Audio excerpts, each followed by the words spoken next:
He smelled coffee. But he lived alone. Marcus stood in his kitchen doorway at 6:47 a.m., staring at the half-empty mug on the counter. Still warm. He hadn't made coffee in 3 days. He walked to the cup slowly, touched the ceramic. Heat spread through his fingertips. Fresh. The door was locked, the windows sealed. No one could get in. Marcus picked up his phone, opened the camera, started recording the kitchen. If someone's watching this, I'm not crazy. He panned across the counter, the mug, the coffee maker, still plugged in, still warm. Then he saw it. A second mug. In the sink, rinsed clean. He stopped breathing. Someone drank coffee here, with him in the next room, and they washed their cup. Marcus checked every door, every window, every closet. Nothing. But when he came back to the kitchen, the mug on the counter was gone. He stood perfectly still, listened. Somewhere above him, inside the walls, something shifted. He went to the bathroom, turned on the shower, let the water run. Then he stood in the hallway and waited. 60 seconds passed. The shower turned off. Marcus didn't move. He hadn't touched it. He walked back into the bathroom. The mirror was fogged, water still dripped from the shower head. And on the glass, barely visible through the condensation, someone had drawn a single line. Vertical. Like they were counting. He wiped it away, backed out of the room. His phone buzzed. A text. From his landlord. "Did you get my voicemail?" Marcus didn't remember a voicemail. He checked. One new message from 4 days ago. He pressed play. "Hey Marcus, just a heads up. Maintenance is coming by this week to check the attic access in your unit. You might hear some noise above the bathroom. Don't worry about it. Thanks." Marcus looked up. There was no attic access in his apartment. He'd never seen one. He opened his landlord's contact, called. Straight to voicemail.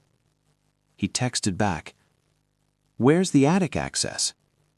3 dots appeared, then disappeared. No response. Marcus dragged a chair into the hallway, stood on it, pressed his palms flat against the ceiling. One panel shifted. He pushed it aside, cold air spilled out, and with it, the smell of soap. Marcus pulled himself up, his phone's flashlight barely cut through the darkness. The attic was small, cramped, dust-covered beams. But in the center, a cleared space. A blanket, a pillow, a backpack, and a notebook. He crawled forward, opened the notebook. The first page was a schedule. 6:30 a.m., Marcus leaves for work. 7 a.m., shower. 7:20 a.m., coffee. 8 a.m., back upstairs. Every day, for 3 weeks. He flipped the page. Things Marcus doesn't notice. Moved toothbrush, extra toilet paper missing, milk lower than yesterday, shower curtain always slightly open. Marcus talks in the sleep. Below that, quotes, things he'd said, nightmares he'd had, names he'd mentioned. At the bottom of the page, "He said my name last night." Marcus's heartbeat hammered in his ears. He didn't know anyone living here. He flipped to the last entry. "Today, I'll stay longer." That was this morning. Marcus spun around, shining his light back toward the opening. The panel was closed. He crawled forward, pushed. It didn't move. He pushed harder. Something was holding it shut. "Marcus?" A voice. below him. In his apartment. "I know you're up there." He froze. The voice was soft, familiar in a way that made his skin crawl. "You weren't supposed to find this yet." Marcus shoved against the panel. It gave slightly, then slammed back down. "I'm not going to hurt you." A pause. "I just needed somewhere to stay." "Who are you?" Marcus's voice cracked. Silence. Then, "You don't remember me." Marcus's mind raced, tried to place the voice.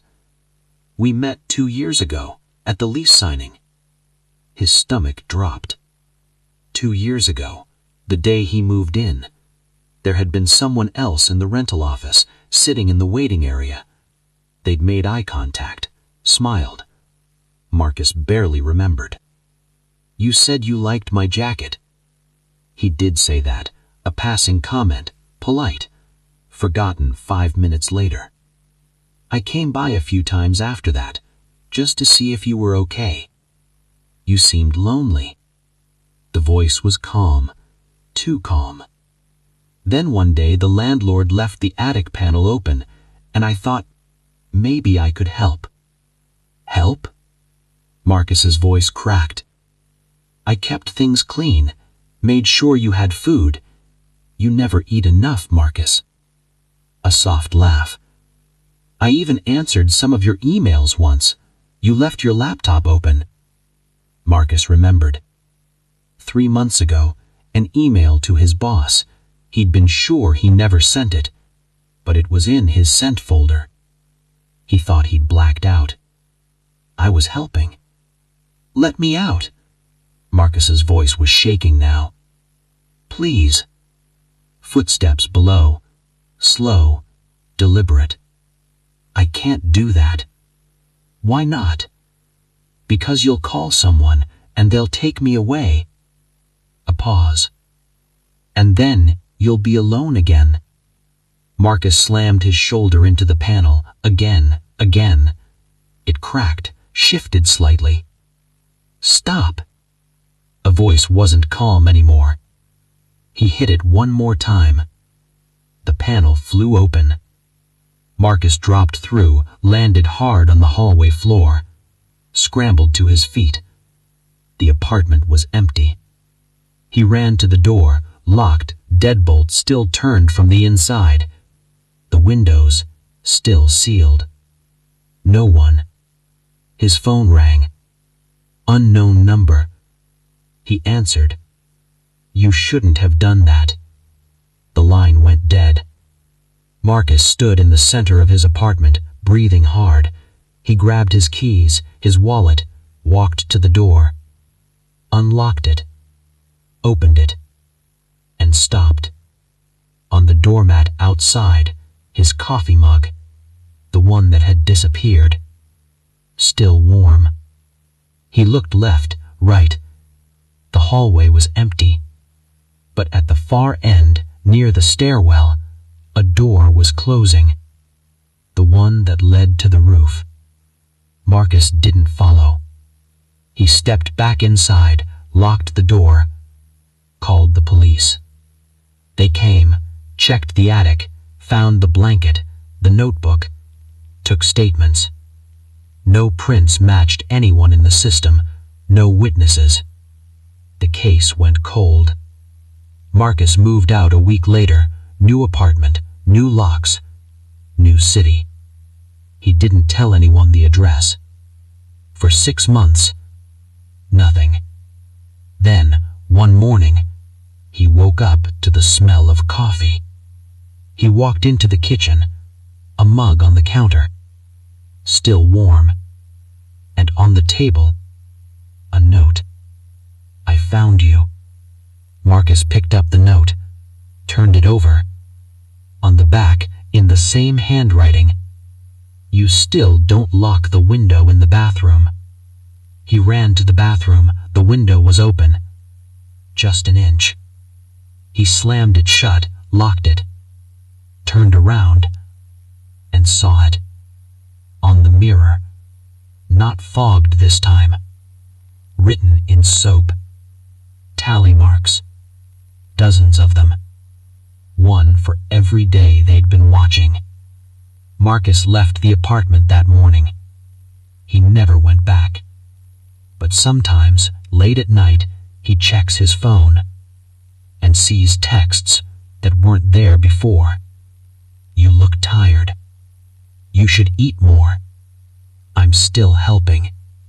He never responds. Because he knows. They're not asking for permission. They never were.